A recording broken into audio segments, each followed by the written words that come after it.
Joining us right now on the Emerald Queen Casino Sportsbook Hotline, it's Evan Drellich, senior writer for The Athletic. Evan, I am really confused by the broadcasting situation that's happening. I obviously want to know where the Mariners play into this. It sounds like they're halfway in, halfway out for next year's plans, but let's start with the overall story. Massive news to the way that Rob Manfred wants to do baseball rights and broadcasting. Tell us what we should know about this. Yeah, come 2028, MLB's national deals expire. One of them, ESPN's, actually could end up being opted out of at the end of the next season after 25. But what Rob wants to do is take control of local TV rights and sell some of them in national packages. So there would still be plenty of games that would be regular local games, but basically more of the inventory that's right now with Team RSNs and just your local games, there will be more nationally available games through whatever streaming service or major company ends up trying to buy them. Are there any advantage or disadvantages to this whole deal when it comes to the Mariners? Well, the teams that are going to be kind of most put out by this potentially are the largest market teams. Yankees, Dodgers, Cubs, Red Sox, anybody whose TV rights are worth a lot of money. And so probably the Mariners are among a group of teams that would actually be helped by this. Most small and mid-sized market teams would likely benefit. The issue is going to be, can Rob Manfred get to a place where all the teams are participating? And he's going to have to convince the big market teams that it's worth their while. And then if they have some holdouts and some teams don't want to do it, do we see streaming packages that include, 27 of 30 teams? What do they end up doing? Can they get to a place where all 30 participate is the big question. And even from there, the system would require a change to revenue sharing in the sport. Revenue sharing is a collectively bargained item. That means the players get a say in it. So once Rob gets done with the owners, he's got to deal with the players. So this is a big deal. It's a real sea change, and it's an open question how much he can get done. Do you think that this is just about MLB being like, oh, look, a way to kind of expand our brand and bring in more money? Or do you think it's also a way to address maybe a critique of the league, which has been that sometimes games are, very regional and hard to access?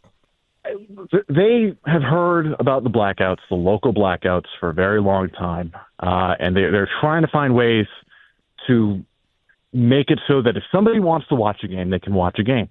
The caveat with this is going to be, if they end up selling multiple national streaming packages, well, let's just throw out an example.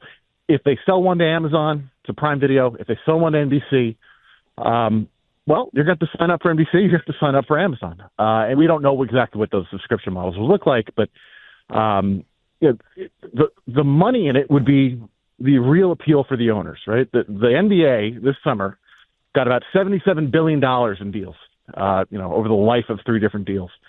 That's huge money. And if baseball can get some of that, they'd love it.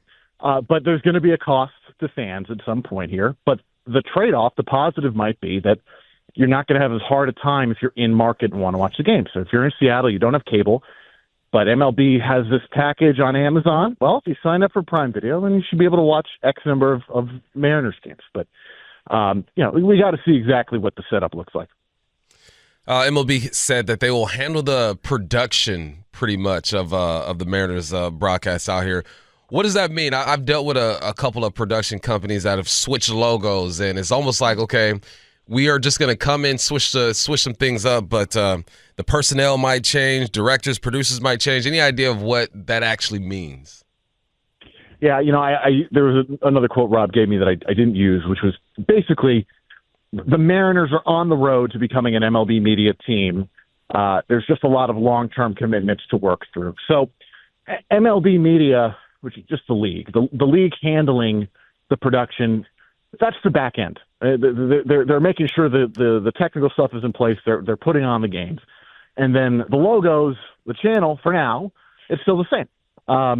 At some point, when exactly that is, I don't know.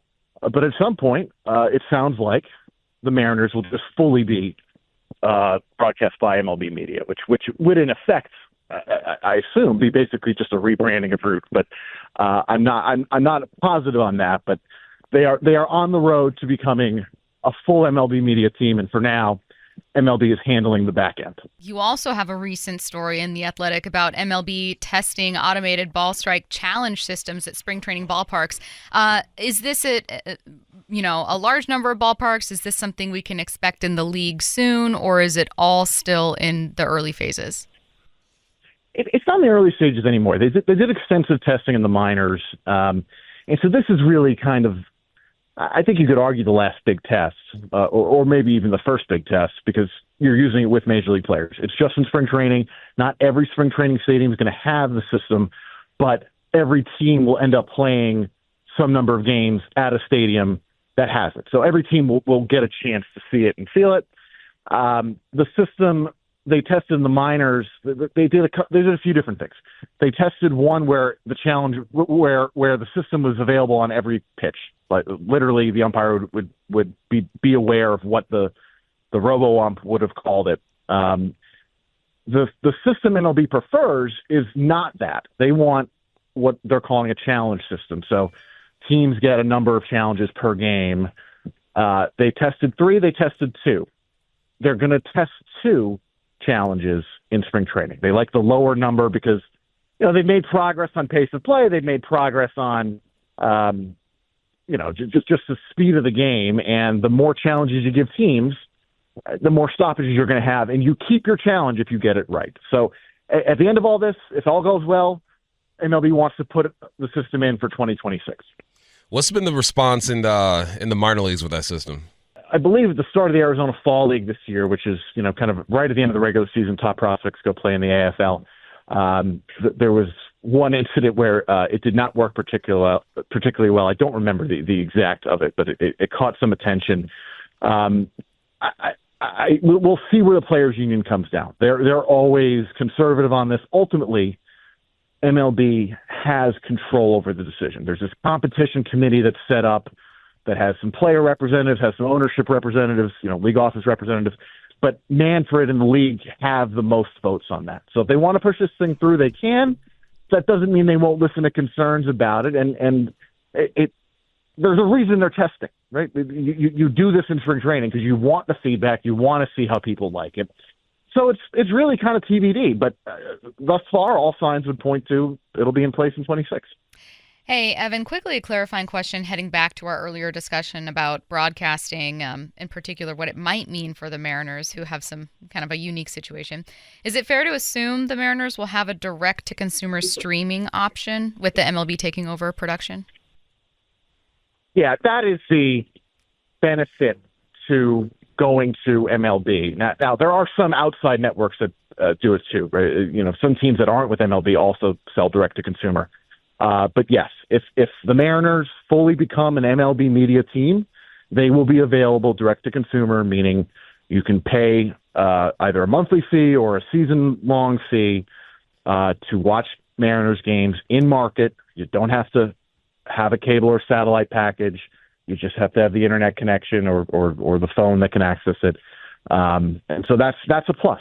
Every MLB media team is available direct to consumer, and not some teams that are outside of MLB are, but not all of them. Has there been any other examples of this transition? I always just think about the fans, right? It sounds good, right? You're going to have access to your team.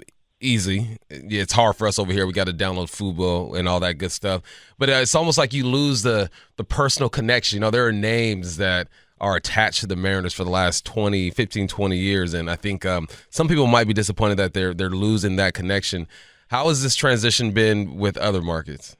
To my knowledge, there haven't been any. If you're talking about broadcasters and the kind of the faces and names that are involved in the actual telecast, I'm not aware of major changes that have come as a part of this.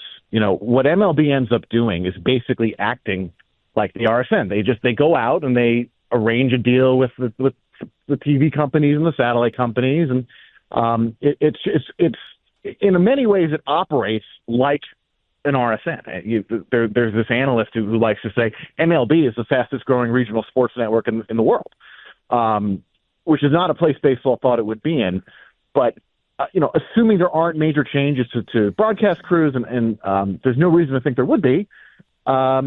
It's a positive for fans to have more options to be able to watch games in market. If you are in the Mariners territory, if you're in Seattle, wherever you are, that's a positive and something it's really overdue. It shouldn't be so hard to watch games.